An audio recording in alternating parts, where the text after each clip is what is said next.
وقت کو غنیمت سمجھیے اور وقت نکالیے، اللہ کے گھر کے لیے وقت نکالیے۔ آج وقت ہے، آج جوانی ہے، آج آپ کے پاس سب کچھ موجود ہے، تو اللہ کے گھر کے لیے وقت نکالیے۔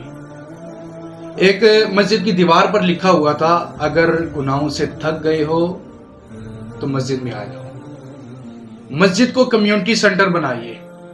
اللہ کے رسول علیہ السلام کے دور کے اندر کوئی بیمار پرسی اگر کرنی ہوتی تھی بیمار کی تو وہ مسجد نبوی میں ہوتی تھی۔ اللہ کے رسول فیصلہ کرتے تو مسجد نبوی میں کیا کرتے تھے۔ اگر کوئی شخص گھر سے روٹھا ہوا ہوتا تھا تو وہ اگر رخ کرتا تو مسجد نبوی کا رخ کرتا تھا۔ نبی علیہ السلام اگر کسی کا خیمہ لگاتے تو مسجد میں لگاتے تھے۔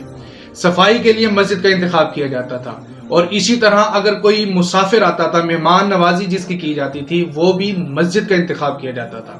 تو مسجد ایک کمیونٹی سینٹر تھا۔ میں نے ایک جگہ پر دیکھا کہ مسجد اوپر والے جو ہے نا دوسرے پورشن پر مسجد بنی ہوئی ہے، اور نیچے جو ہے میرج ہال بنا ہوا ہے، اور وہاں پر بارات آتی ہے۔ اس کا فائدہ کیا ہوتا ہے؟ ایک تو اللہ کے رسول کی حدیث ہے کہ نکاح مساجد میں کیا کرو، اور دوسری بات یہ ہے کہ جب نکاح بارات وغیرہ آئے گی تو ڈھول باجے نہیں ہوں گے، اس میں لغویات نہیں ہوں گی، رسومات نہیں ہوں گی، قرآن و حدیث کے مطابق نکاح پڑھایا جائے گا۔